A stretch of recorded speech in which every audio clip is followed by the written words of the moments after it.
8000. Personnellement, je ne connaissais pas du tout cette appellation qui en fait est les 14 sommets les plus hauts de la planète à plus de 8000 mètres d'altitude.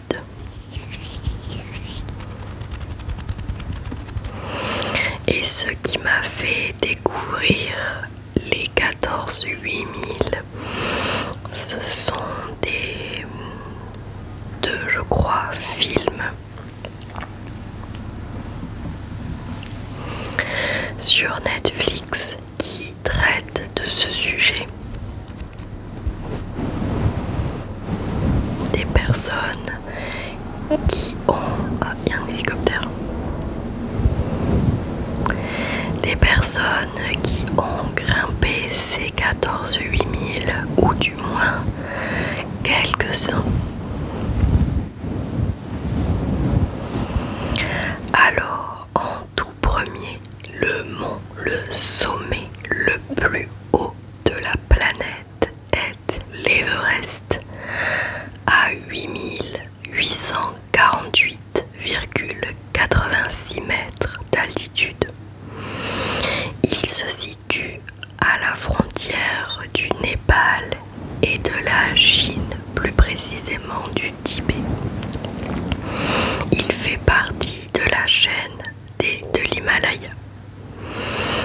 Fait notable, point culminant de la Terre, première ascension réussie en 1953 par Edmund Hillary et Tenzing Norgay. Les difficultés sont le froid extrême, le risque d'œdème, des embouteillages d'alpinistes et au-dessus de 8000 mètres, on l'appelle la zone de la mort. Le deuxième, il s'agit du K2 à 8611 mètres d'altitude. Il se situe à la frontière du Pakistan et de la Chine. Il fait partie de la chaîne des Karakoram. Fait notable, il est considéré comme le sommet le plus difficile à gravir. La première ascension du K2 a été faite par les Italiens Lacedelli et Compagnoni en 1954. Les difficultés sont les pentes raides, les conditions météo imprévisibles et il n'y a aucun camp facile et très peu d'assistance. Le troisième, le Kangchenjunga à 8586 mètres d'altitude. Il se situe à la frontière de l'Inde et du Népal. Il fait partie de la chaîne de l'Himalaya. Fait notable, troisième plus haut sommet, longtemps considéré comme le plus haut. Première ascension en 1955 par des Britanniques. Difficulté, il y a des avalanches, un isolement, une météo instable. Sommet souvent non foulé par respect spirituel, sacré pour les Sikimai. Le quatrième, le Lhotse à 8516 mètres d'altitude. Il se situe au Népal et en Chine. Il fait partie de la chaîne de l'Himalaya. Effet notable, voisin immédiat de l'Everest, même voie d'accès jusqu'au camp 3. Et quelqu'un a fait une ascension en 1956. Les difficultés, couloir étroit, finale très technique, chute de pierres fréquentes. Le cinquième, le Makalu à 8485 mètres d'altitude. Il se situe à la frontière du Népal et de la Chine, toujours dans la chaîne de l'Himalaya. notable, c'est un sommet pyramidal très esthétique, isolé. Première ascension en 1955 par des Français. Difficulté, arête, très technique, passage exposé, météo violente. Le sixième, Cho-Oyu, 8188 mètres d'altitude. À la frontière aussi du Népal et de la Chine, toujours dans la chaîne de l'Himalaya. Fait notable, considéré comme le plus accessible des 8000. Et la première ascension était en 1954. Difficulté, altitude, mais voie plus régulière, fréquentée pour l'acclimatation avant l'Everest. Le septième, il s'agit du Dhaulagiri 1, 8167 mètres d'altitude. Ce mont se situe au Népal, toujours dans la chaîne de l'Himalaya. Fait notable, il signifie montagne blanche. Découverte tardive de ce mont et l'ascension. La première ascension a été faite en 1960. Les difficultés, météo capricieuse, risque d'avalanche, parois abruptes. Le huitième, Manaslu, 8163 mètres d'altitude. Il se situe au Népal, toujours dans la chaîne de l'Himalaya. Fait notable, son nom signifie montagne de l'esprit. Et la première ascension a été faite par des Japonais en 1956. Les difficultés sont des crêtes exposées, des conditions instables, et il est assez populaire aujourd'hui avec assistance. Le neuvième sommet s'appelle le Nanga Parbat, 1126 mètres d'altitude. Il se situe au Pakistan, dans la chaîne de l'Himalaya. Cela signifie la montagne tueuse et la première ascension a été faite en 1953. Les difficultés, face Rupal, 5000 mètres de haut, une météo impitoyable et une escalade très technique. Le dixième, l'Annapurna, 8091 mètres d'altitude. Il se situe au Népal. Il fait partie de la chaîne de l'Himalaya. Fait notable, premier 8000 gravi en 1950 par Maurice Herzog et Louis Lachenal. Les difficultés sont le taux de mortalité historiquement le plus élevé. Il y a des avalanches, une grande instabilité et c'est un glacier traître. Le 11e, Kaserprum, 8080 mètres d'altitude. Il se situe à la frontière du Pakistan et de la Chine. Il fait partie de la chaîne des Karakoram. Il est aussi appelé Hayden Peak. Et sa première ascension a été faite en 1958 par des Américains. Les difficultés, il est isolé, extrêmement isolé.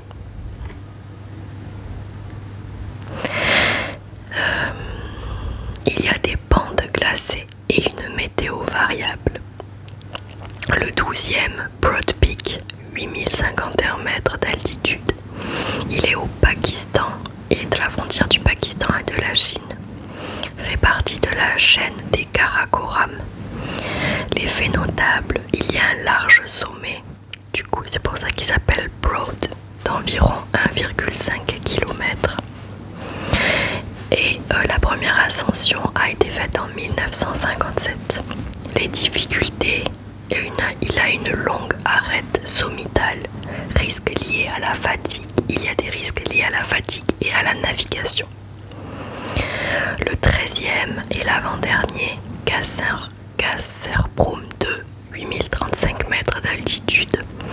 Il se situe à la frontière du Pakistan et de la Chine. Fait partie de la chaîne du Karakoram.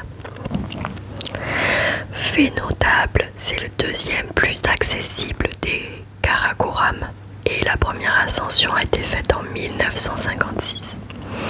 Les difficultés sont les conditions climatiques, mais relativement abordables techniquement. Et le dernier, le Pangma, 1827 mètres d'altitude. Il se situe en Chine, plus précisément au Tibet. Il fait partie de la chaîne de l'Himalaya. Fait notable, dernier des 14 à avoir été gravi en 1964, le seul entièrement en Chine.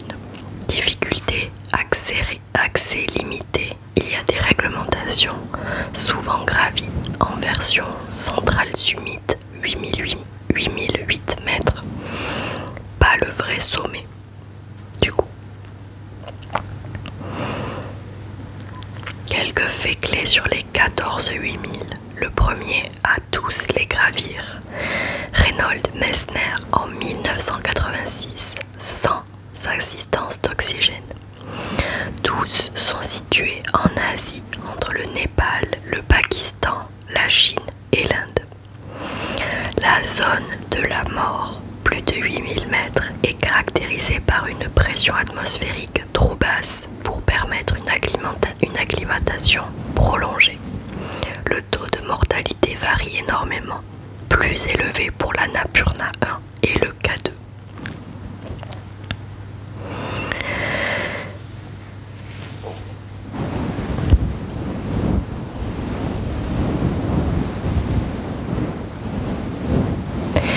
Escalader les 14 sommets de plus de 8000 mètres est l'un des exploits les plus prestigieux et les plus difficiles dans le monde de l'alpinisme. Moins de 60 personnes dans l'histoire ont réussi à accomplir cet exploit, surtout sans oxygène pour les plus extrêmes. Voici un aperçu des alpinistes les plus notables ayant gravi les 14 8000. Alors, il y a donc Reinhold Messner qui vient d'Italie, le premier homme à avoir gravi les 14 sommets sans oxygène. Année d'achèvement en 1986. Figure légendaire de l'alpinisme moderne, style alpin pur, pionnier dans l'escalade solo. Jerzy Kukuczka en Pologne. Il est le deuxième à avoir gravi les 14 en 1987, en seulement 8 ans. 4 sommets gravis en hiver, plusieurs par de nouvelles voies. Il est mort sur le Lhotse en 1989. Juanito Huarzabal, un espagnol du Pays Basque, le premier espagnol à avoir gravi les 14 en 1999, certains avec oxygène, et il a tenté de les refaire sans oxygène après. Il y a aussi Kim Chang-woo, un Coréen du Sud. Il a gravi les 14 sans oxygène en 7 ans, 10 mois et 6 jours, record sans oxygène jusqu'en 2022. Il est mort dans une avalanche en 2018. Record et performance remarquables. Nirmal Purja, un Népalais Royaume-Uni, un Népalais britannique. Record absolu, 14 sommets en 6 mois et 6 jours, de avril jusqu'à octobre 2019. Et c'est sur lui qu'il y a un film sur Netflix qui retrace tout son parcours des 14 sommets en 6 mois et 6 jours. Je vous invite, si vous avez Netflix, à le regarder parce que c'est un remarquable film, très bien fait et franchement c'est ça qui m'a donné le goût entre guillemets de me pencher sur les 14 8000 parce que je ne les connaissais pas. Nirmal Purja donc, utilisation d'oxygène et d'assistance logistique moderne, sujet du film 14 Peak, Nothing is Impossible, donc sur Netflix. Ancien Gourka et membre des forces spéciales britanniques. Il y a aussi Christine Harila, une Norvégienne, la première femme à égaler puis battre le record de rapidité en 2023. Elle a gravi les 14 sommets en 3 mois et 1 jour avec Tenzin Lama Sherpa. Et elle a utilisé de l'oxygène et un héliportage et des héliportages. Un espagnol, Erdune Pasaban. Ah, une espagnole, pardon. Première femme à compléter les 14 8000 en 2010, a utilisé de l'oxygène sur certains sommets. Et elle a battu Oh Eun-sun, un Coréen, à la reconnaissance officielle du record. Et en dernier, il y a Hervé Barmas, Denis Urubko et Simone Moreau. Ces alpinistes n'ont pas tous terminé les 14, mais sont célèbres pour avoir réalisé des ascensions hivernales sans oxygène ou par de nouvelles voies dans un style pur. Et quelques chiffres à connaître donc en 2024. Nombre de personnes ayant gravi les 14, environ 60 à 70. Nombre l'ayant fait sans oxygène, 20 à 25. Le plus rapide avec oxygène est Christine Harila en 3 mois. Et le plus rapide sans oxygène, record par Sung Taek-hong, à confirmer pour 2024. À noter, beaucoup de polémiques existent autour de certains sommets comme le Shishapangma ou l'Annapurna 1, où les conditions météo ou le sommet réel, vrai sommet vs sommet secondaire, peuvent rendre les records discutables. Des Sherpas, alors les Sherpas ce sont les habitants du Népal, il me semble une communauté du Népal, comme Mingma Gyalje Sherpa, Tangeng Lama, Geldesh Sherpa ont aussi gravé les 14 sommets, souvent plusieurs fois, sans recevoir la même visibilité médiatique. Et sur Netflix aussi, il y a un film, alors je ne sais plus du tout le nom, je crois que c'est le nom d'une Sherpa du coup, donc une Népalaise donc une femme qui a gravi, alors je sais pas si elle a fait les 14 8000, je me souviens plus. En tout cas, c'est un film que j'ai adoré aussi, j'ai enchaîné avec le premier dont je vous ai parlé et le suivant avec cette dame Sherpa. Et vraiment, je vous invite aussi à le voir. Je me souviens plus du nom, mais si vous tapez sommet ou les 14 8000, il y a plein de documentaires sur Netflix très très intéressants.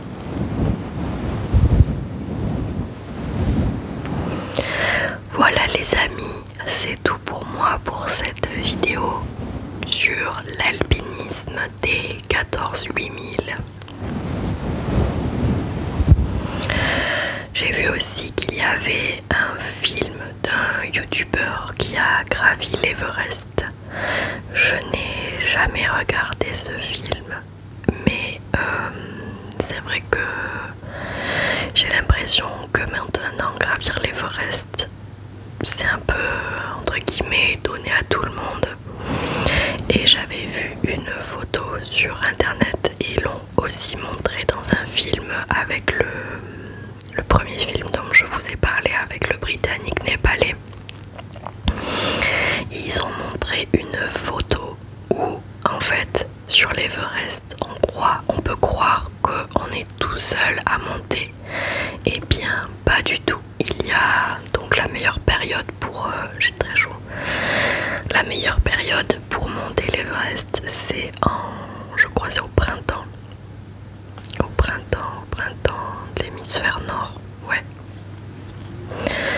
Et du coup en disait qu'il y avait entre 300 et 400 personnes qui montaient l'Everest en même temps. Et en fait sur cette photo, eh bien il y avait sur la crête en fait de la montagne, toute une flopée, je dirais, de personnes en train de monter les uns derrière les autres. Plus ceux, parce qu'il n'y a pas 3000 chemins pour y aller, il n'y en a qu'un seul. Donc il y avait les gens qui montaient et à côté les gens qui descendaient l'Everest. Et c'est là qu'on se dit, on croirait que c'est parce que c'est le sommet le plus haut du monde qu'il n'y a personne, que personne le tente, qu'on se croirait seul au monde au-dessus des nuages à 8000 mètres d'altitude. Eh bien pas du tout. Voilà, c'était les petites anecdotes et les petites informations sur ces 14-8000. Dites-moi en commentaire si c'est un sujet que vous connaissiez, les 14-8000. Si, je sais pas si vous connaissiez, si vous avez déjà monté l'Everest ou le K2 ou l'Annapurna ou les 14. Ce serait ouf que j'ai un abonné qui ait déjà monté l'Everest ou qui ait déjà fait les 14. Donc voilà, vous pouvez me partager vos émotions et vos commentaires dans les commentaires du coup. Désolée pour cette absence un petit peu longue, je vous avoue que j'ai très chaud la journée. Là on est mardi, il est 22h15. C'est très compliqué de tourner la journée parce qu'il fait très chaud. Je suis pas du tout en forme, cette chaleur m'écrase complètement. En plus du coup ça me fait avoir des migraines et la tête lourde, enfin, c'est l'enfer quoi. Donc j'en profite même s'il fait encore très chaud à 22h de pouvoir tourner un petit peu une vidéo. Voilà, moi qui attendais l'été avec impatience, et ben voilà, je paye mon impatience. J'ai trop chaud. Mais ça va, je vais trouver du temps. Et puis de toute manière, s'il faut que je tourne la nuit, je tournerai la nuit. Bien qu'il y aura mon hamster là. D'ailleurs, vous voyez un peu sa cage. Ici, là. Je lui ai mis un petit linge mouillé. Attendez, ici. Sur la cage parce que je pense qu'il doit avoir tellement chaud. Bref, voilà. Je vous fais de très gros bisous les amis. Je vous dis à très vite dans une prochaine vidéo. Je vais essayer de... Ce que je me suis dit aussi avant de fermer la vidéo, c'est qu'il faudrait que je fasse des vidéos d'avance en fait, au lieu de me dire bah, c'est le jour où il faut que je publie, donc il faut que je tourne la journée. Et j'ai l'impression que ça me... Ben là, l'été du coup il faut que je profite de la soirée pour en tourner plusieurs, comme ça c'est plus facile pour moi. Bref, ça c'est un souci qui m'appartient. Je vous fais de très gros bisous les amis. Je vous dis à très vite dans une prochaine vidéo ASMR sur Nuages ASMR. Je vous dis à très vite. Prenez soin de vous. Buvez de l'eau. Buvez de l'eau. Là c'est très important. Restez à l'ombre. Mettez de la crème solaire. Protégez-vous. Restez à l'ombre, oui. Et soyez heureux. Je vous souhaite tout le bonheur du monde.